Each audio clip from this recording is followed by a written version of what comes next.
She just wanted to spend the day with her mum, but she overheard something she wasn't supposed to. A dangerous plot was unfolding right there in plain sight, and a single recording was all it took to turn an ordinary child into the key piece of an investigation. If you're enjoying this story, don't forget to subscribe to our channel and let us know what city you're watching from. And now, to continue. The morning started way too early in New York City, as it always did for those who had to cross the entire city before the sun was fully up. Amanda adjusted her uniform in front of the fogged-up bathroom mirror, the same mirror that knew every trace of exhaustion on her face, every mark that life had left in her eyes. She was 32, but sometimes she felt like she was carrying the weight of 50. Her calloused hands told the story of someone who had never stopped, who never had the luxury of choosing between rest and work. The apartment was small, cramped, with that distinct smell of a place where you live on very little but with dignity. 2 rooms that could barely contain the dreams of a mother and daughter, but they were clean, organized, a refuge in the middle of the big city's chaos. Through the cracks in the frayed curtain, the grey light of dawn crept in, illuminating the small living room where 7-year-old Laura was already awake, sitting on the old couch with her enormous eyes fixed on her mother. Laura was one of those children who seemed to see the world with a startling clarity. Small for her age, thin, with braids her mother had done the night before, she had that brilliant intelligence that often makes adults uncomfortable. She asked too many questions, noticed too many things, and had a memory that held on to everything, every detail, every word, every broken promise. "Mum, can I go with you today?" Amanda heard her daughter's small voice and felt her heart clench. It wasn't the first time Laura had asked, but today it had a different tone, a pleading quality she knew all too well. The school was on strike. Their neighbor, Mrs. Davis, who always helped out, had gone upstate to visit family, and leaving the girl home alone was something Amanda would never do. The fear was greater than anything else, the fear that something would happen, that someone would realize a child was alone, that the cruel world outside would find her daughter unprotected. Amanda sighed deeply. "You know you can't, sweetie. But we don't have a choice today, do we?" Laura nodded, already knowing her mother would. Give in, but waiting to hear the conditions. "Okay, you can come, but there's one very clear rule. You stay in the supply closet, quiet, out of sight. You don't wander the hallways. Bring your pencils, your drawing books, and pretend you're invisible. Promise?" Laura promised with the seriousness of a child who knows when a situation is no laughing matter. She grabbed her worn-out little backpack, put her colored pencil case she'd gotten for her birthday inside, along with a half-used drawing pad and a water bottle. Amanda looked at her daughter with a mix of love and guilt, the kind of guilt every poor mother knows well. The guilt of not being able to offer more, of having to bring a 7-year-old to work because life gives you no other choice. The trip to Midtown Manhattan was long. A packed bus, people pushing, the smell of sweat mixed with cheap perfume, the deafening noise of the metropolis waking up. Laura clung to her mother the whole time, squeezing her hand tightly every time the bus lurched. Amanda looked out the window and thought about how wonderful it would be if one day she could give her daughter a different life, a life where she didn't have to wake up at 5 in the morning, where she could go to a good school, where she could just be a kid. The corporate tower where Amanda worked was massive, one of those glass and steel skyscrapers that seemed to touch the sky, with a polished marble entrance, and security guards in black suits who barely glanced at the people who cleaned all that luxury. It was another universe inside, with soft carpets, air conditioning that gave you goosebumps, and wide glass corridors where fast-walking executives bustled about with leather briefcases and cell phones, glued to their ears, speaking English, closing deals, living lives Amanda only knew from a distance. On the highest floors was the headquarters of a digital security tech company run by a businessman named Khalil al-Rashid, an Arab immigrant who had built an empire providing data protection for major corporations. Amanda had been cleaning those floors for 3 years and knew that Mr. Khalil, as she called him, was different from the other bosses. He would greet the cleaning crew, ask if everything was okay, and remember names. It was rare to find someone like that in a world of people who looked right through you as if you were transparent. Amanda settled Laura in the supply closet on the 18th floor, a small but organized space with shelves full of office supplies, cleaning products, and stacked boxes. There was an old chair in there, and Laura made herself comfortable with her drawings, promising once more to be quiet. "Remember, sweetie, you don't exist here. If someone comes in, you tell them you're my daughter and there was no school today. But don't leave this room, don't talk to strangers, and don't touch anything." Amanda kissed her daughter's forehead and left to start her work, her heart heavy but without a choice. What Amanda didn't know was that Laura had a special talent for picking up on things adults missed. In their apartment building, there also lived an elderly woman named Svetlana, an Eastern European immigrant who had arrived in the United States decades ago and loved talking to the little girl. Svetlana taught her words in her native language, those harsh, consonant-filled words that sounded so different from English. Laura found it fun, repeating the sounds, memorizing the phrases. To her it was like learning a secret code. For Svetlana, it was keeping the memory of a distant land alive. Laura's mother never paid much attention to it. She thought it was cute, a child's game with a lonely old woman. But Laura had learned more than just stray words. She had learned to recognize the rhythm of that language, the tone, the difference between when someone spoke with affection and when they spoke with anger. And most importantly, she had learned to recognize when that language was being used to hide something. The supply closet door was ajar because the latch was broken. Laura tried to close it, properly, but couldn't.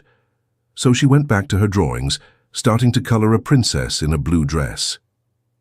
The silence of the hallway was broken only by the distant hum of the air conditioning and the muffled sound of voices from somewhere far away. That's when she heard the footsteps, firm steps, more than one person approaching down the hall. Laura looked up from her drawing and went still, just as her mother had told her to. They were men. She could tell by the weight of their tread. They stopped near the supply closet door on the other side and began talking in low voices. Laura held her breath, making herself smaller in the chair, and then she heard it. That language, Mrs. Svetlana's language. The words came in a rapid, whispered tone, but with an intensity that made Laura's heart pound. She didn't understand everything, but she caught pieces, familiar sounds mixed with others she didn't know. And in the middle of that foreign conversation, one name stood out, spoken in accented English: Khalil al-Rashid. Laura's blood ran cold. She knew who that man was. Her mother spoke of him with respect, said he was the owner of the company, an important man, a good man. Why were these men talking about him in that foreign language? Why did they seem to be hiding something? Laura slowly got up from the chair, her heart beating so loudly she was sure they would hear it. She crept to the crack in the door and peeked. She could see 3 men in dark suits, all tall, with the rigid posture of security personnel. They wore ID badges hanging from their necks. They looked like regular building employees. But something was wrong. Laura felt it in her bones, that shiver.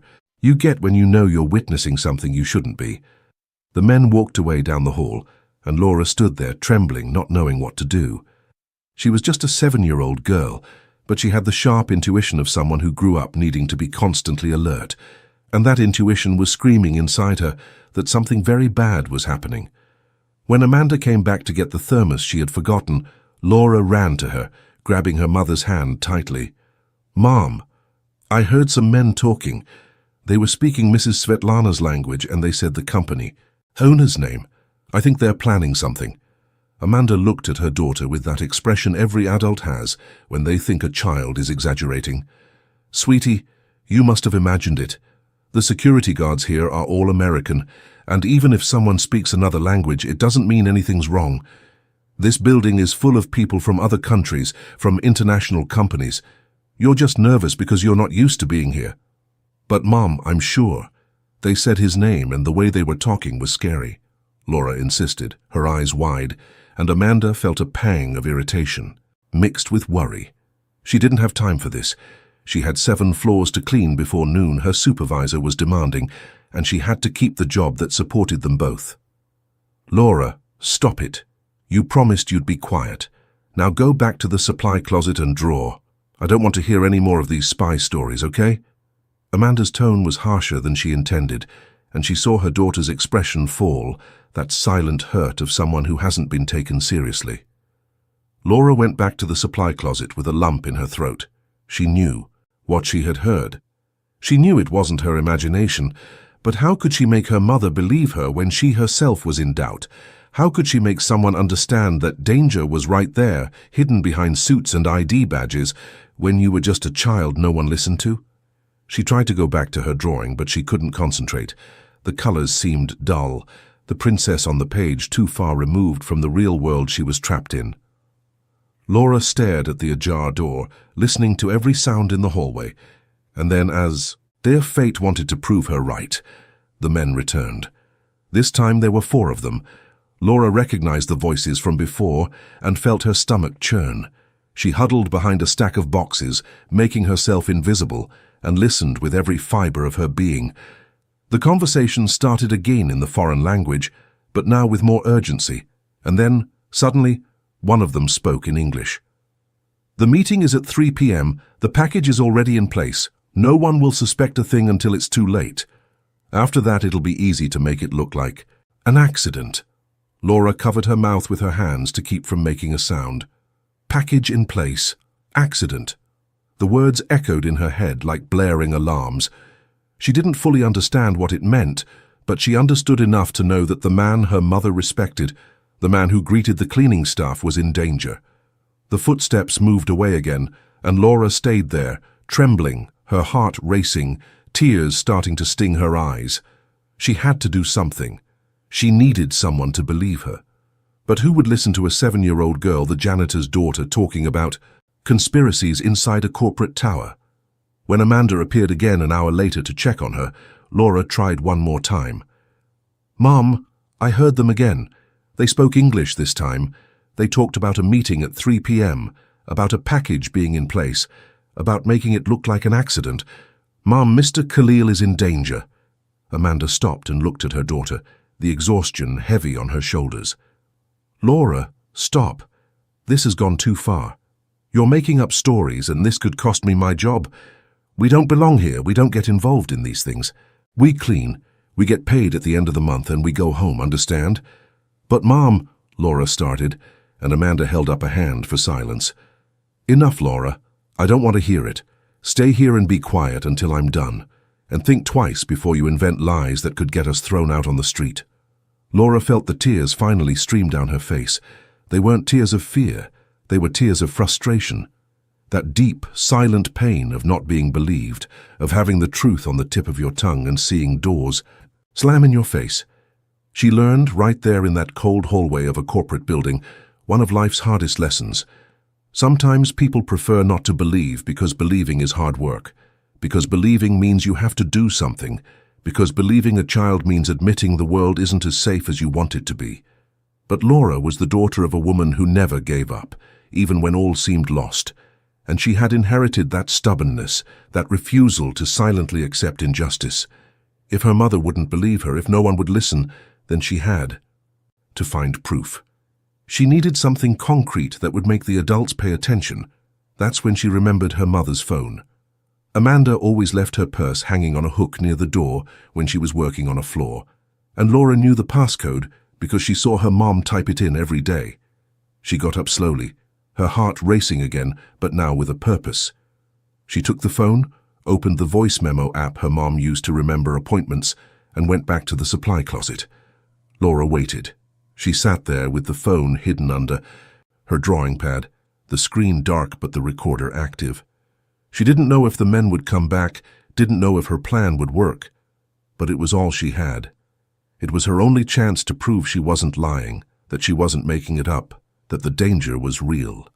Time passed slowly, each minute feeling like an eternity. Laura could hear her own heart beating, the hum of the air conditioning, the distant footsteps of employees walking by. She prayed silently, asking for the men to come back, asking to get the proof she needed, asking for someone finally to believe her. And then they returned. Laura heard the voices approaching and quickly hid behind the boxes again, the phone now in a better position, closer to the door. The men stopped right next to the supply closet, and the conversation began again. First in the foreign language, then in English, and Laura stayed there, motionless, barely breathing, as the phone recorded every word, every pause, every detail of the conspiracy she still didn't fully understand but knew was dangerous. The recording lasted 4 minutes. 4 minutes that changed everything. Laura stood there for long minutes. After the men walked away, the phone still recording in her trembling hand. When she finally found the courage to move, she stopped the recording and pressed the play button with fingers that could barely obey her. The volume was low, but you could hear it. You could hear everything. The voices in a foreign language, the words in English about the meeting, about the package being in place, about making it look like an accident. She had proof. She finally had something concrete that no one could dismiss as a child's imagination. Laura tucked the phone under her drawing, pad again, and waited for her mother to return, her heart still racing, but now with a different feeling in her chest. It was a mix of fear and hope, of terror and relief. She had done something risky, had disobeyed the order to stay quiet, but she had done it because she had to, because sometimes doing the right thing means breaking the rules. When Amanda finally appeared at the supply closet door, it was just after 11 a.m. She looked tired, her face etched with hard work, but she was carrying a small bag with warm pretzels she had bought from the cafe on the ground floor. It was their lunch, simple but made with love. "Mom," Laura began as soon as she saw her, her voice trembling with urgency. "I recorded it. I recorded what they said." Amanda stopped in the middle of opening the bag and looked at her daughter with an expression that mixed confusion and irritation. "You what?" Laura pulled the phone out from under her drawing pad and showed it to her. "I took your phone and recorded them when they came back. Mom, listen, please, just listen." Amanda's first reaction was anger. "Laura, did you go through my things? You took my phone without permission." But the girl was already pressing play, and the voices started coming from the phone's small speaker. The volume was low, but in the silence of the supply closet, every word sounded as loud as a shout. Amanda stood frozen, listening. Her face changed as the recording played. First came disbelief, then tension, and finally that deep fear every mother feels when she realizes she has unintentionally put her child in danger. When the recording ended, she sank heavily into the old chair, her legs weak. "Oh my God, Laura, oh my God." "Mom, I tried to tell you, I tried, but you didn't believe me," Laura said softly, without accusation in her voice, just the sadness of someone who had to prove something that should have been believed from the start. Amanda pulled her daughter into a tight hug, and there, among boxes of paper and cleaning supplies, she finally understood that her 7-year-old daughter had picked up on something that every adult in that building had missed. A real, imminent danger hidden in plain sight. "But what do we do now?" Amanda murmured more, to herself than to her daughter. "We go to security, right? We show this to someone." Laura shook her head frantically. "No, Mom. One of them was there. One of the men I heard. He works in security. If we show it to them, they'll know that we know." Fear chilled Amanda's blood. She looked at her daughter and saw not just a scared child, but someone who had thought further ahead than any adult had. Laura was right. If the conspirators were embedded within the building's own security, going to them would be like handing themselves over on a silver platter. "Then what do we do?" Amanda asked again, this time hoping her daughter had the answer she didn't. "We talked to him," Laura said with a determination that didn't match her small voice. "We talked to the owner of the company, to Mr. Khalil." The absurdity of the situation hit Amanda like a wave. Go talk to Khalil al-Rashid, one of the wealthiest businessmen in New York, a man who had secretaries, assistants, layers and layers of protection between him and the world. How were a janitor and a 7-year-old girl ever going to get to him? But then she looked at her daughter, at those enormous certain eyes, and thought that if Laura had the courage to record that dangerous conversation, then she, Amanda, had to have the courage to try the impossible. "Okay," she said, her voice still trembling. "We'll try, but how?" Laura had already thought of that too. She remembered a woman who worked near the businessman's office, a tall woman with greying hair who always smiled at the cleaning crew when she passed them in the halls. Her mother had once mentioned that she was important in the company, the boss's right-hand woman, that nothing happened without going through her first. Her name was Beatrice, and Laura thought she might be the way in. The two of them went up to the 22nd floor, where the executive offices were. The elevator seemed to move too slowly, and Amanda squeezed Laura's hand so tightly the girl almost cried out, but she understood that her mother was scared, that they were about to do something that could either change everything or end the job that supported them both. Every floor they passed was a chance to give up, to turn back, to pretend none of this was happening. But they didn't turn back. When the elevator doors opened on the 22nd floor, they stepped out and walked down the luxurious hallway, with carpets so plush their footsteps made no sound, modern art on the walls, and enormous plants in the corners. Everything there screamed wealth, power, a world completely different from Amanda and Laura's. The executive reception area was all glass and brushed steel, and behind an imposing desk sat a young secretary in a flawless pantsuit and perfect makeup, typing on a computer with the efficiency of someone who manages complex schedules. She looked up as they approached, and her expression shifted subtly. It wasn't contempt, but it was the surprise of someone who didn't expect to see a janitor and a child in that exclusive space. "May I help you?" she asked with professional politeness. But Amanda could feel the invisible barrier in her words. "Yes, I need to speak with Ms. Morgan. It's urgent." The secretary glanced at the clock on the wall, then at her computer screen. "Ms. Morgan is in a meeting. If you'd like to leave a message, I can forward it." "No," Amanda said, her voice coming out firmer than she expected. "I need to speak with her now. It's about Mr. Khalil's security." The secretary's expression changed. The words security and the boss's name in the same sentence had power. She picked up the phone and dialed an extension, spoke quietly, waited, and then gestured for them to sit on the leather sofas in the corner of the reception area. Amanda and Laura sat on the edge of the sofa, not leaning back, like people who don't feel they have the right to be comfortable there. 5 minutes passed that felt like an hour. Laura held the phone hidden in her little backpack, her heart beating so hard she thought everyone could hear it.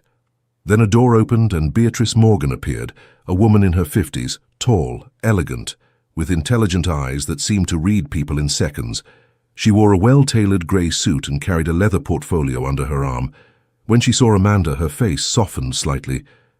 "Amanda, isn't it? You work with the cleaning crew. Has something happened?" Amanda stood up, pulling Laura with her. "Ms. Morgan, I'm sorry to show up like this, but it's very serious. My daughter overheard a conversation that you need to hear." Beatrice looked at Laura, and something in that small child's face, in those scared but determined eyes, made her make a quick decision. "Come with me."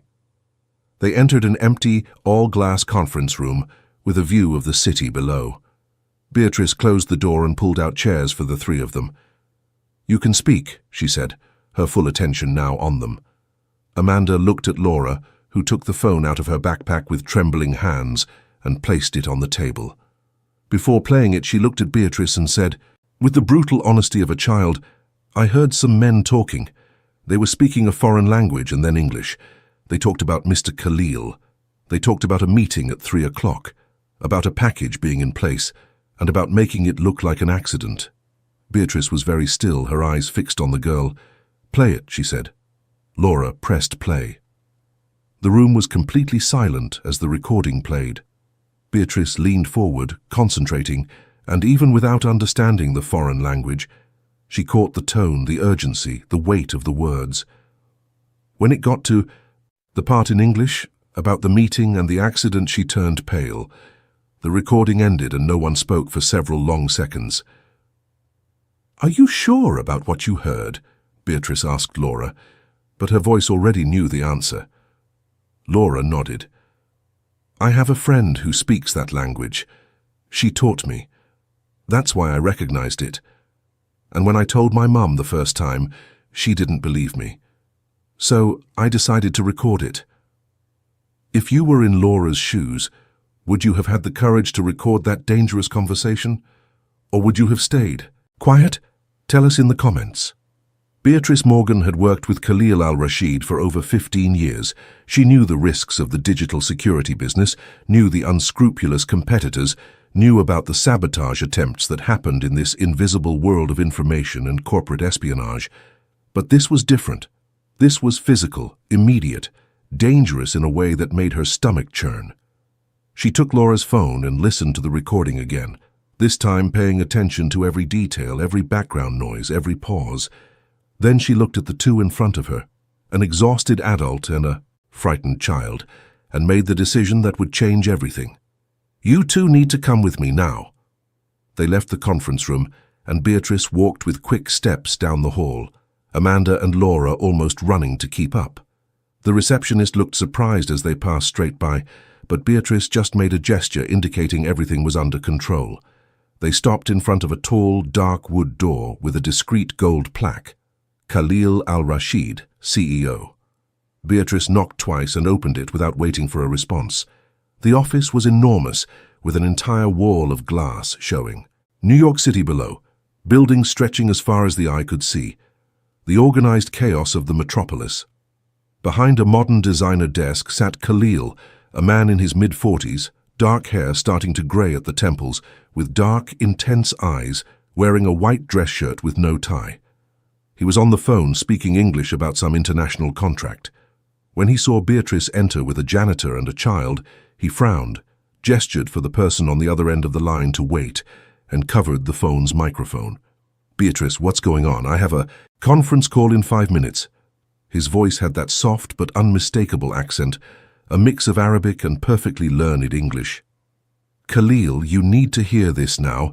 It can't wait 5 minutes, Beatrice said, and her tone made him hang up the phone immediately, offering a quick apology to the person on the other end.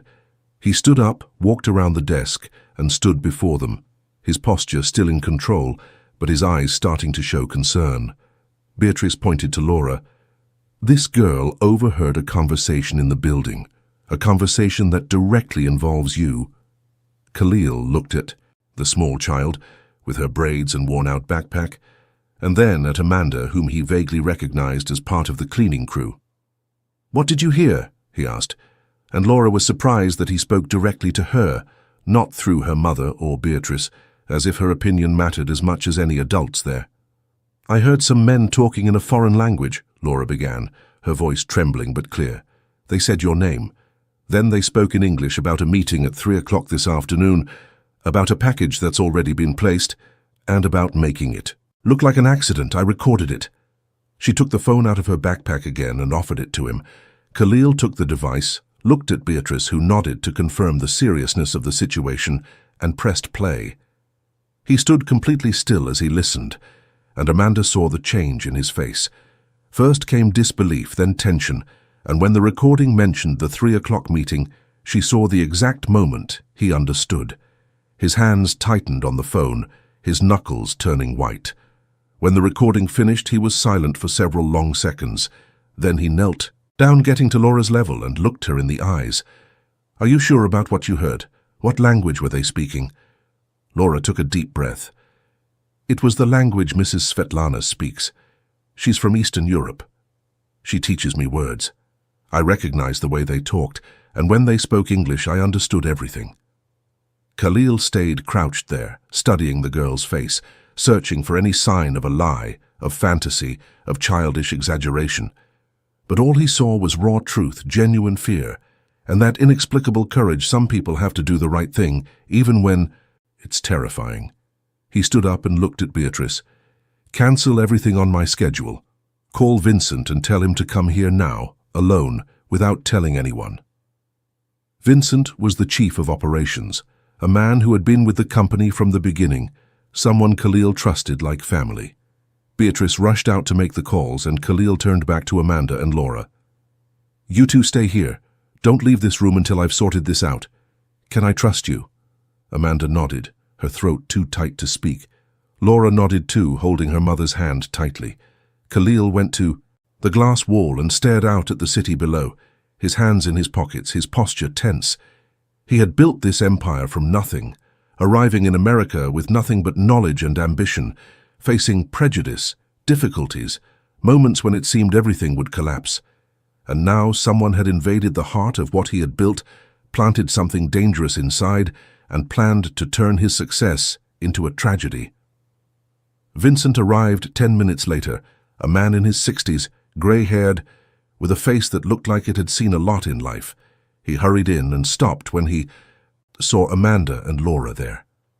"Khalil, what's going on?" Khalil gestured to Beatrice, who handed the phone to Vincent and told him to listen. As the recording played for the third time, Khalil watched every micro-expression on his old friend's face, looking for any sign that he might be involved. But all Vincent showed was genuine shock and then anger. When the recording ended, he looked at Khalil and said in a grave voice, "This is real, and if it's what I think it is, your life is in danger." Khalil nodded. "I know. That's why I called you. I need you to go to the conference room for the 3 o'clock meeting, alone, without telling anyone from security.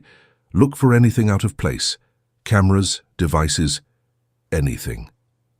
Vincent left in silence, and Khalil went back to the window, the weight of the situation pressing on his shoulders. Amanda and Laura sat quietly on the leather sofa in the corner of the office, watching the unfolding of something they had set in motion but was now too big to control. 20 minutes later, Vincent returned. His face was grey. "I found it," he said quietly. "A device taped under the main chair. Small, professional, the kind I've seen in intelligence operations. If you had sat there at 3 o'clock, Khalil, we wouldn't be having this conversation right now."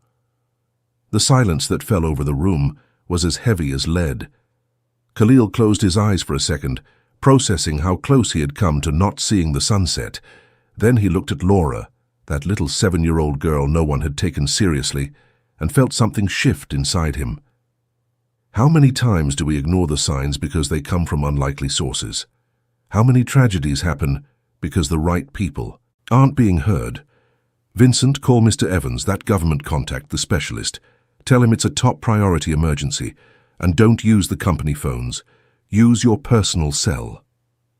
Vincent nodded and left again. Beatrice stood there, arms crossed, still processing everything. "And now?" she asked. "Now we treat this for what it is," Khalil answered, his voice hard. "An assassination attempt disguised as corporate sabotage, and we find out who's behind it before they realize they've failed." He turned to Amanda. "You and your daughter need to leave the building, now, but not through the main elevators. Beatrice will take you out through the rear service exit. Go home and stay there until I contact you." Amanda stood up, pulling Laura with her, but the girl stopped and looked at Khalil. "The men I heard, one of them works in security. I saw him when my mom tried to talk to building security before I recorded them. He asked what I'd heard and acted weird." Khalil became very serious. "Do you remember his face?" Laura nodded. "I never forget faces." Khalil looked at Beatrice, who understood the message. She led Amanda and Laura out through the safest route down service.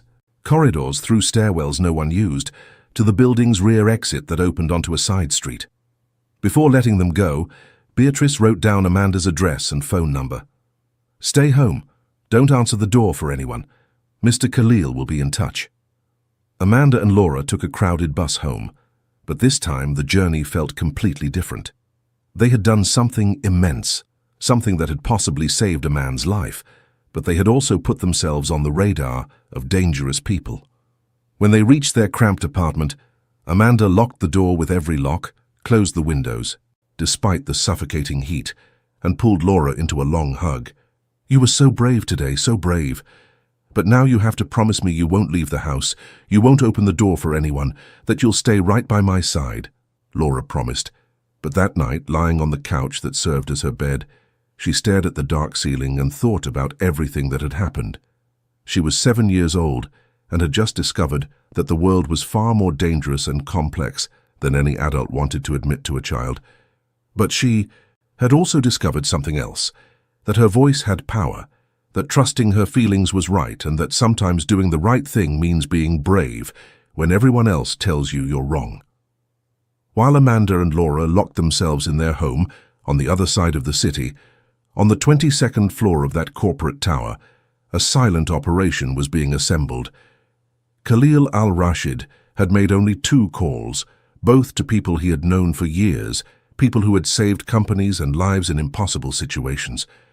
The first call was to Mr. Evans, an institutional security specialist who worked discreetly for the US government on sensitive cases. The second was to a criminal defense attorney who knew how to turn fragile evidence into solid cases. Mr. Evans arrived 40 minutes later, wearing civilian clothes, driving his own car, with no official identification. He was a thin man in his early 50s, with eyes that seemed to read between the lines of any situation. Vincent met him at the service entrance and took him directly to Khalil's office, avoiding cameras and people. When he entered the room, Evans wasted no time on formalities. "Show me what you've got," he said, and Khalil played the recording Laura had made. Evans listened in absolute silence, his eyes narrowed, his mind clearly processing layers of information a layman wouldn't catch. When it finished, he asked to hear it 2 more times, paying attention to specific details, background noises and speech patterns. "This language is Eastern European, probably Russian or Ukrainian," he said finally. "The accent in English confirms it. And the device you found, where is it?" Vincent picked up a small metal box from Khalil's desk and handed it to Evans. Inside, wrapped in protective paper, was the object that had almost taken the businessman's life. Evans examined it carefully without touching it directly, using a pen to turn the device and observe it from various angles. "This is professional work, not amateur, military grade probably." He looked at Khalil with a seriousness that chilled the room. "Do you have any idea how many people would want you out of the picture?" Khalil gave a bitter smile. "In this business, Evans, the list is long. But trying to physically eliminate me is a different level of play," Evans agreed. "This isn't just about competition, it's about silencing someone who knows too much or is in the way of something bigger. Do you have government contracts? Access to sensitive information?" Khalil nodded. "We develop digital security systems for federal agencies, databases, critical infrastructure protection, threat monitoring. If someone wants access to that information, taking me out would be the first step." Evans placed the box with the device in a briefcase he had brought. "I'm taking this for technical analysis. In the meantime, you need to act as if nothing has happened. Send out an internal memo saying the 3 o'clock meeting was cancelled due to a technical issue. Don't mention a threat, don't mention an investigation. Whoever planted this needs to think they're still in control." "And the insiders in security?" Vincent asked. "The girl said she recognizes one of them." Evans thought for a moment. "Bring the girl back tomorrow, very early before normal business hours.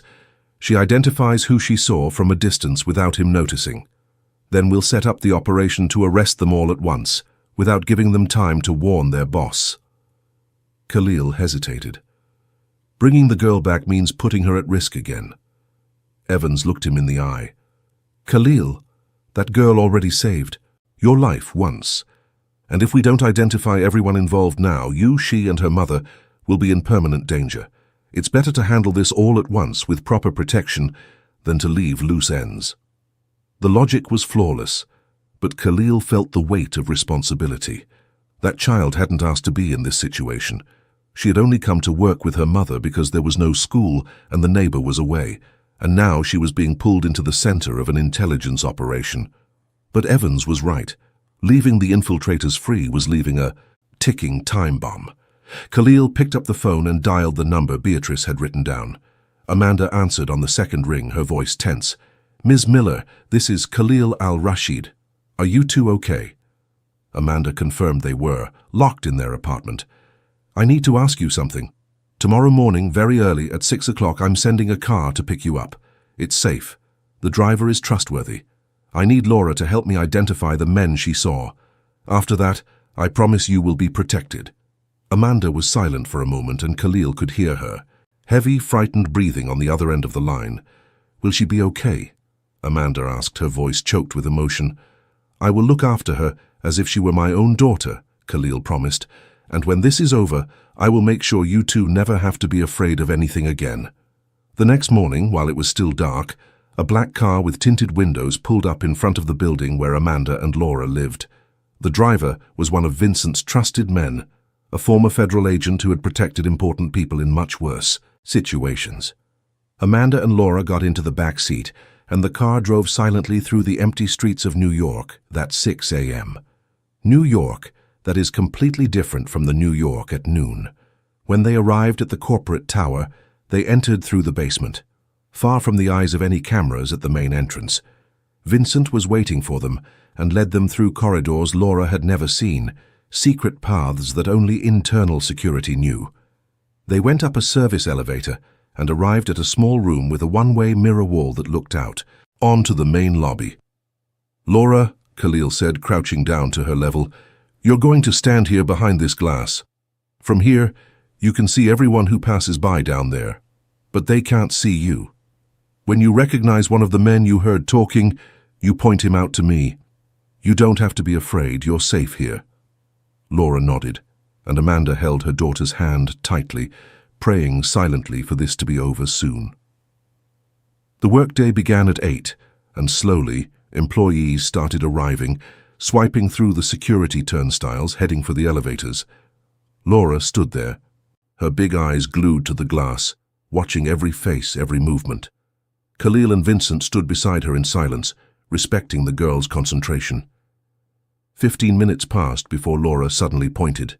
"That's him," she said softly. "The one in the grey suit, tall with the black briefcase. He was one of the ones I heard talking." Vincent picked up a radio and murmured a code. 2 minutes later, another man passed through the turnstile. "Him too," Laura said, her voice firmer now. "And there's one more, but he hasn't arrived yet." They waited another 20 minutes until Laura pointed for the third time. "That one in the blue shirt. He was very close when I was recording. I could see his ID badge." Vincent wrote down all the names, checked the records, and what he found confirmed their darkest suspicions. All three had been hired less than 2 months ago, with impeccable documentation and references that seemed legitimate, but that no one had checked deeply enough. Khalil looked at Evans, who had arrived minutes earlier and was observing from a corner of the room. "Is it enough?" Khalil asked. Evans nodded. "With the recording, the device, the witness identification, and the fake documentation, it's more than enough. We can move." The operation was executed with surgical precision. Evans had brought a small but highly trained team, agents who worked in counterintelligence operations. At 10:30 in the morning, at a moment when the three men were on different floors of the building with no direct communication between them, the team moved simultaneously. In less than 3 minutes, all three were detained, handcuffed, and taken to an isolated room where they would be interrogated separately. The building never noticed. To the regular employees, those men simply vanished as if they had never existed. Khalil sent out an internal memo stating there had been a change in the security staff, temporary contracts that were not renewed, nothing to cause alarm or questions. The machine kept running as if nothing had happened, but in the building's basements, in rooms that didn't appear on any official floor plan, Evans and his team began the work of extracting information, and what they discovered in the following hours confirmed that Laura had prevented something much bigger than a simple assassination. The three men were part of a corporate espionage network funded by a foreign consortium that wanted access to the security systems Khalil was developing. Eliminating Khalil and taking over the company in the ensuing chaos would have been their way in. When Evans returned to Khalil's office, it was late afternoon. "It's handled," he said simply. "The three of them will be spending a very long time away from society, and we managed to track 2 external contacts who have also been detained. The network has been dismantled." Khalil felt an enormous weight lift from his shoulders. "And the girl? Is she safe now?" Evans nodded. "She's safer than 99% of the population. But Khalil, you understand what happened here, don't you? A 7-year-old child detected a professional intelligence operation that slipped past all our security checks. She listened, understood, recorded, and had the courage to insist until she was taken seriously. That's not luck, that's a gift." Khalil knew. He had spent the entire day thinking about that little girl with braids and enormous eyes, about that impossible intuition, that courage that didn't match her age. And he had made a decision that would change not only Laura's life but his as well. He asked Beatrice to bring Amanda and Laura back to the office. When they entered, it was already night, and the city below was a sea of twinkling lights. Khalil greeted them with a tired but genuine smile. "It's over," he said. "The men have been arrested. You're safe." Amanda burst into tears right there, from relief, from exhaustion, from so much accumulated fear. Laura looked at Khalil with that serious expression she had, as if trying to understand if she could finally relax. Khalil pulled up 2 chairs and asked them to sit. "I need to talk to you about something important. Amanda, you saved my life by bringing your daughter to me. And Laura," he looked directly at the girl, "you saved my life by having the courage to trust your intuition when no one else would listen. That is something priceless, something that can't be repaid with money. But I want to do something for you, if you'll allow me."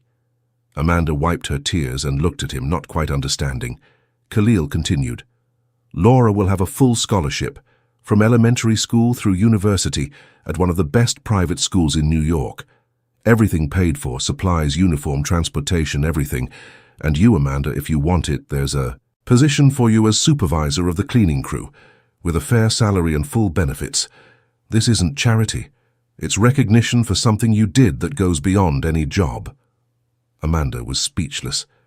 She looked at her daughter, at that little girl who had changed both their destinies with impossible courage, and the tears returned.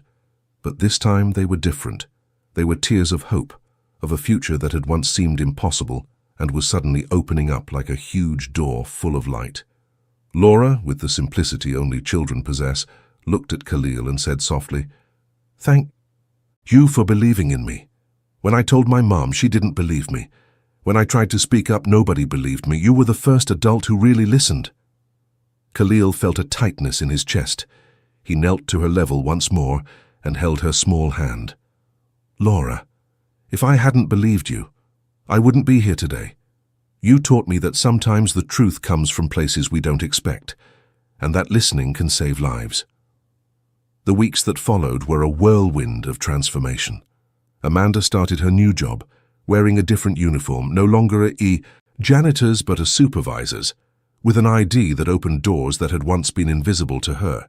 She began to demand respect for the cleaning crew, to ensure everyone had dignified working conditions, to show that the people who clean the spaces deserve as much recognition as those who occupy them. Laura was enrolled at the Dalton Preparatory Academy, a traditional private school in New York, where children from wealthy families had studied since they were young.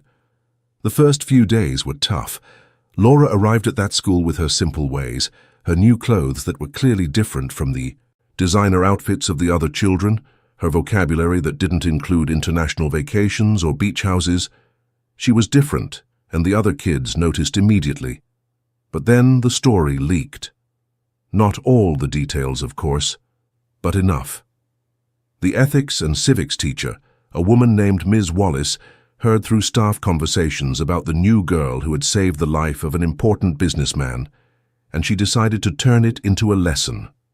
One morning in class, Ms. Wallace asked for Laura's permission and told the class in a way adapted for children what had happened, how Laura had paid attention, how she had the courage to insist when no one believed her, how she had done the right thing even though she was scared. The children fell silent, looking at that small, braided girl who was suddenly no longer just the poor new kid, but the bravest girl they knew. Laura turned red, not knowing where to look, but Ms. Wallace held her hand and said to the class, "Do you see? Courage isn't about being rich or poor, big or small. It's about doing what's right when it's hard. Laura taught us that, and we can all, and learn from her." From that day on, Laura was never again the poor girl who didn't belong. She was Laura, the girl who saved a life, the girl the other children respected, not for what she had, but for who she was. And that made all the difference. At home, in the apartment that was still small but now filled with a new dignity, Amanda and Laura had dinner together every night and talked about their day. Amanda spoke about how she was learning to lead, about how people treated her differently now that she had a position of responsibility. Laura talked about her classes, her new friends, the books she was discovering in the school library, and every week, without fail, they visited Mrs. Svetlana, the elderly woman in their building who had taught Laura those words in a foreign language, never knowing that knowledge would save lives. Svetlana was proud when she heard the story and hugged Laura with tears in her eyes, saying in her heavily accented English, "You used my words for good, little one. That is more valuable than any treasure."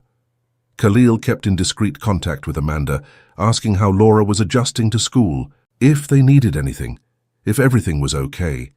He didn't want to be intrusive, didn't want them to feel indebted, but he wanted to follow the development of this extraordinary child who had crossed his path. And as the months passed, he watched Laura blossom. He saw her excel in languages, learning English and French with impressive ease. He saw her become interested in security, in understanding how protection systems worked, in deciphering codes and patterns. He saw in her a reflection of what she had done that day in the supply closet, the natural ability to observe what others miss, to connect dots that seemed disconnected, to sense invisible dangers. A year after that life-changing day, Khalil hosted a small dinner at his home, an elegant mansion on the Upper East Side. He invited Amanda and Laura, Vincent and Beatrice, and Mr. Evans.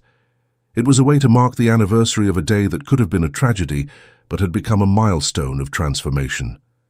During dinner, while the adults talked about work and politics, Laura was fascinated by Khalil's library, with shelves that went from floor to ceiling, filled with books in various languages. Khalil found her there, flipping through a book on cryptography that she clearly didn't fully understand, but was fascinated by nonetheless. "You like this kind of thing?" he asked, sitting beside her. Laura nodded. "I like to understand how things work, how people hide information, how we can find out what's hidden." Khalil smiled.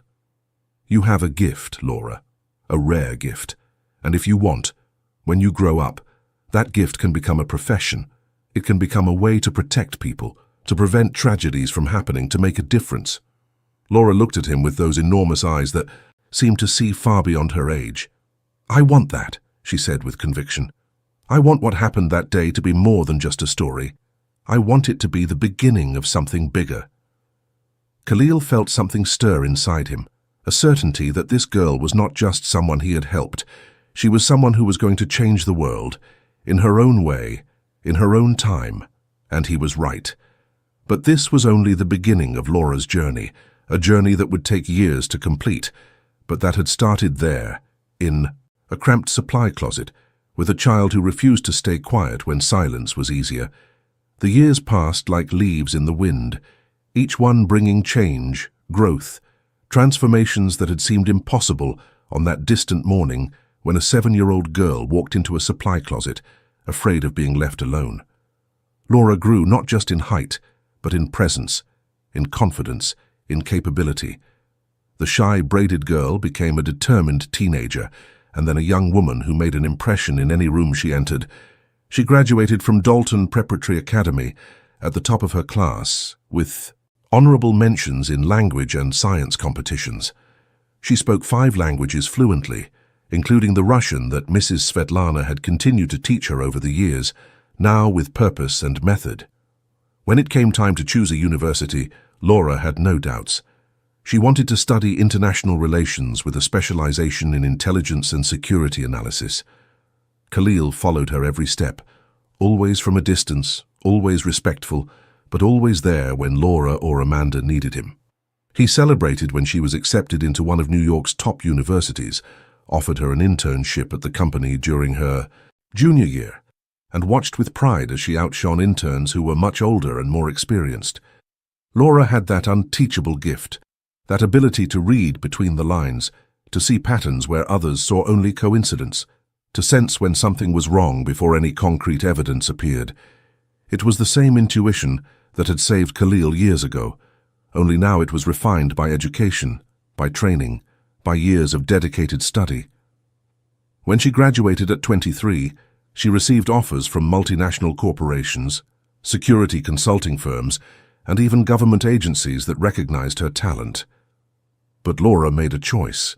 That surprised everyone except those who truly knew her. She accepted a position at Khalil's company, not out of gratitude, but because she felt she could make a real difference there. that she could use her skills to protect something that mattered. Khalil, now with completely grey hair but still intense eyes, welcomed her on her first day as he would any new employee, professionally, with no apparent favoritism. But after she left his office following their first meeting, he stood looking out the window at the city below and thought about the strange circles life makes. How that frightened little girl, in a supply closet, had become the most promising professional he had ever seen. Laura thrived at the company.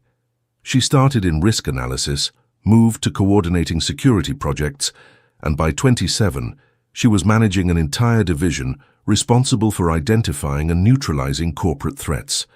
She had a small but extremely efficient team, people she chose not just for their technical competence, but for their ability to hear what wasn't said, to perceive what was hidden.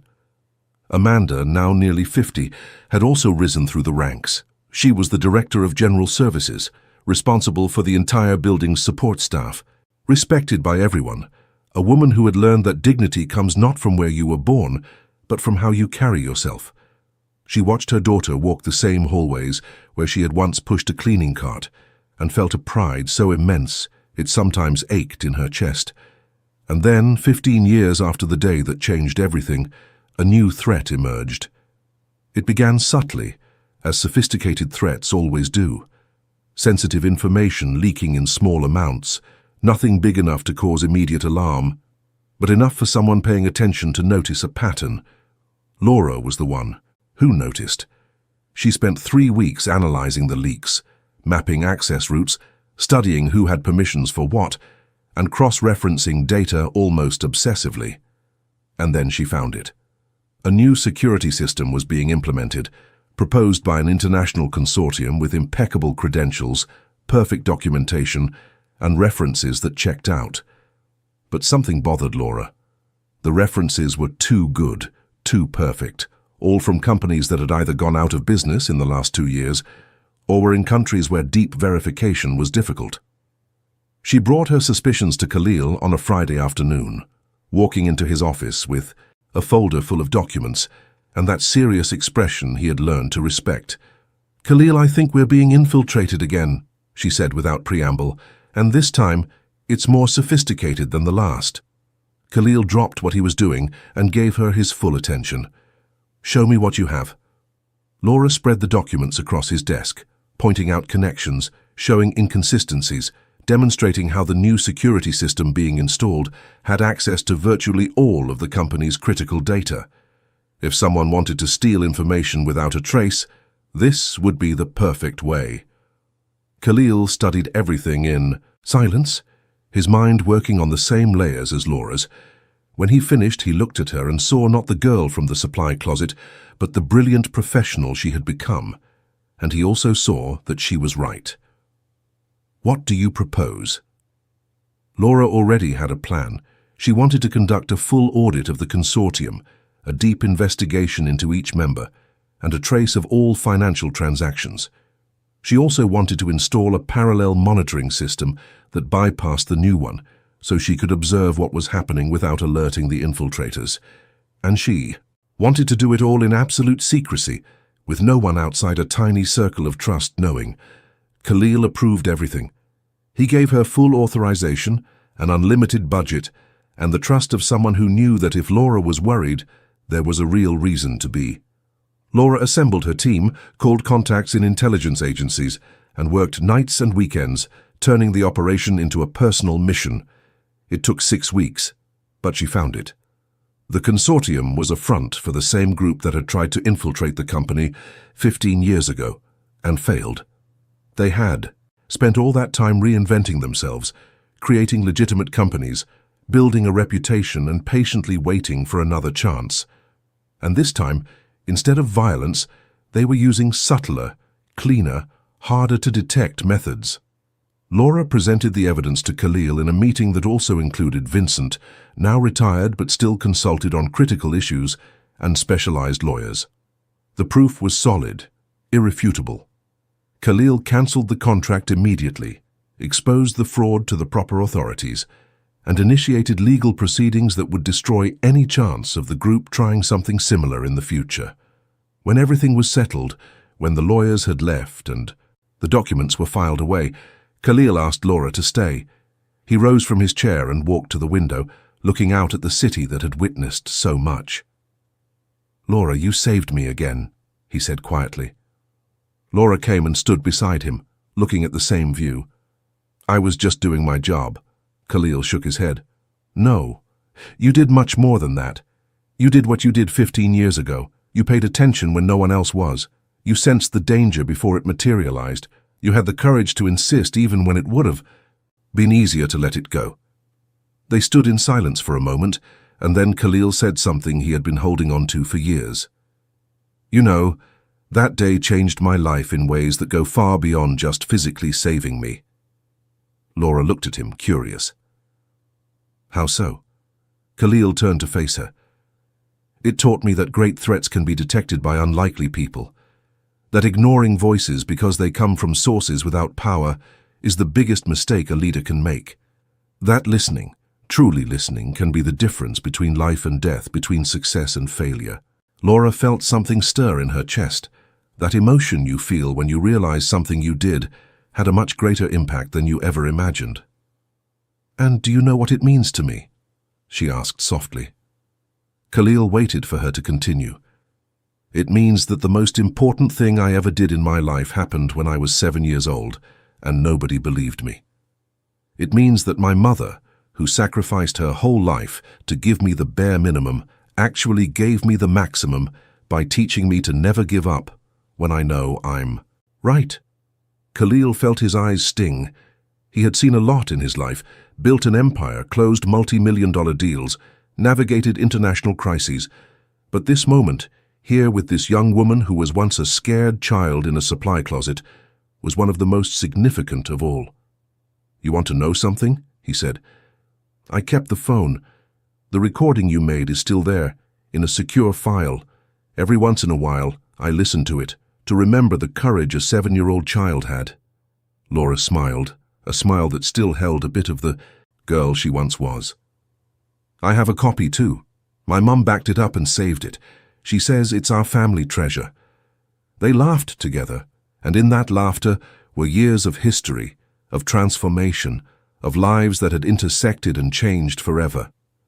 But the story doesn't end there, because Laura had learned that a true legacy isn't what you do for yourself, but what you create, so that others can do it too. She spent the next few months developing a project that had been in her mind since college, a national program to train young observers. The IOSIWA idea was simple but revolutionary: to train children and teenagers in public and private schools to recognize patterns of risk in everyday life, to trust their intuitions, and to know how to find trusted adults when something felt wrong. It wasn't about creating child spies, but about validating children's perceptions, about teaching them that their voices matter, that what they feel and observe has value. Laura presented the project to the company's board, and Khalil approved full funding. The program launched 6 months later, starting in 10 pilot schools in New York City with plans for national expansion. Laura traveled personally to each school, spoke to the students, told her story in an adapted form, and showed them that paying attention to the world around them isn't paranoia, it's citizenship. And it was during one of these visits, at a public school in the East Bronx, that the circle closed completely. Laura was finishing a talk for a class of 8- and 9-year-olds when a little girl with braids, so small she barely reached Laura's waist, timidly raised her hand. Laura called on her, and the girl said in a trembling voice, "Can I talk to you after class? It's important, but I don't want to say it in front of everyone." Laura felt a shiver run down her spine. She recognized that tone, that fear mixed with determination, that quiet urgency. "Of course you can," she said with an encouraging smile. When the class ended and the other children left in a buzz of activity, the little girl stayed behind, waiting. Laura pulled up a chair and sat at her level. "What's your name?" "Julia," the girl answered. "And I heard something weird at the building where my mom works. She takes me with her sometimes because I have nowhere else to go. And there are these men who talk near where I sit, and they say things that scare me. They talk about hurting someone, about money, about hiding things. I tried to tell my mom, but she said, 'I'm imagining things. that kids make up stories. Laura felt tears sting her eyes. It was her all over again. It was the same story, the same fear, the same lack of belief. "Julia," she said, holding the girl's small hand, "I believe you, and I'm going to help you. Can you tell me everything you heard?" The girl nodded and began to speak, and every word that came out of that small mouth was a confirmation that the cycle had repeated, that there was another child who needed to be heard, that the program Laura had created was already making a difference. Laura spent the following weeks discreetly investigating what Julia had reported. She discovered an embezzlement scheme happening at the company where Julia's mother worked as a kitchen assistant. She took the information to the proper authorities, and the scheme was dismantled before it could cause greater damage.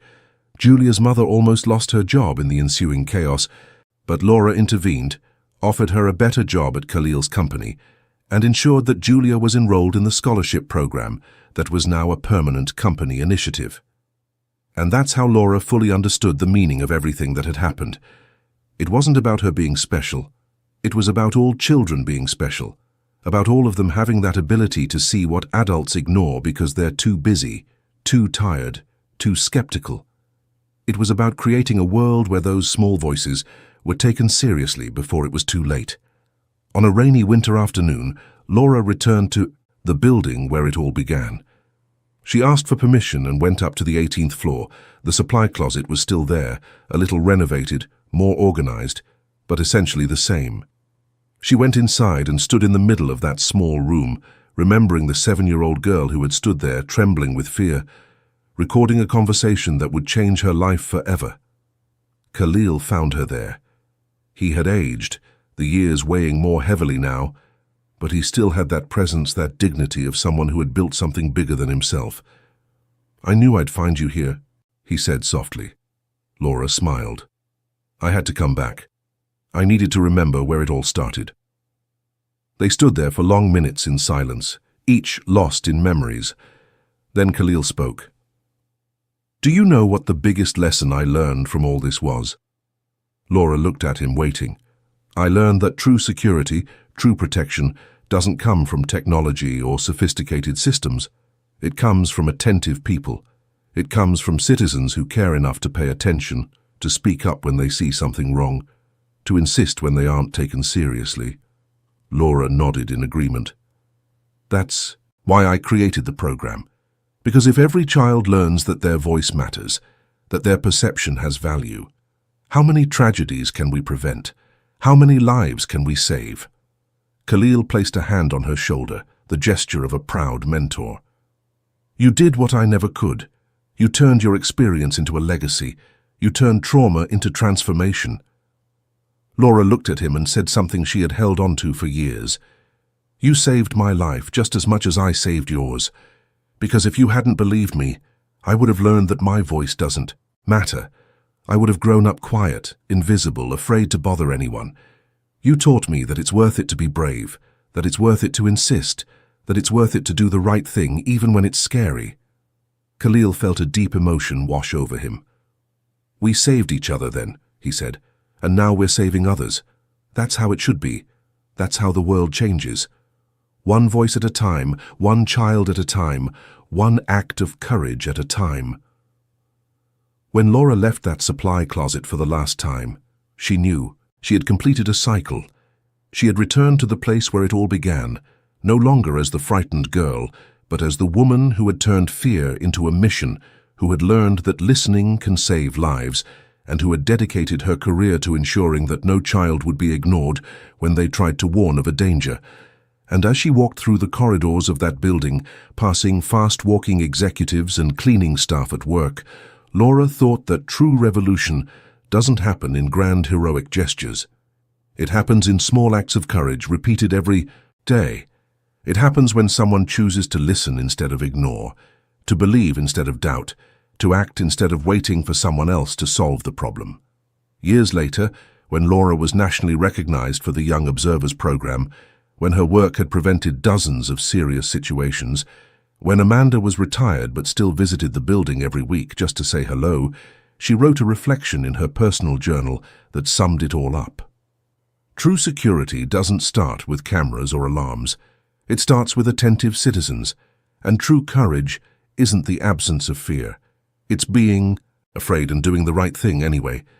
I learned that at 7 years old in a cramped supply closet when I chose to record a dangerous conversation because I knew deep in my soul that lives depended on someone paying attention. And if my story is good for anything, let it be to remember that courage has no age, a voice has no size, and that listening, truly listening, can change the world. Dear listeners, we hope the story of Laura, Amanda, and Khalil has touched your heart. If you were moved by the courage of a 7-year-old girl who refused to stay quiet, hit that like button, subscribe to the channel, and tell us in the comments which moment stood out to you the most. Was it when Laura recorded the dangerous conversation? Was it when Khalil finally believed her? Or was it when she returned years later, no longer as the frightened girl, but as the professional who turned her experience into a legacy? Every day, we bring you intense stories like this one, stories that reveal the deepest side of the human soul, that show that heroes can come from anywhere, and that the most important thing we can do is to listen, truly listen to those who try to warn us about dangers we don't want to see. We'll see you in the next episode.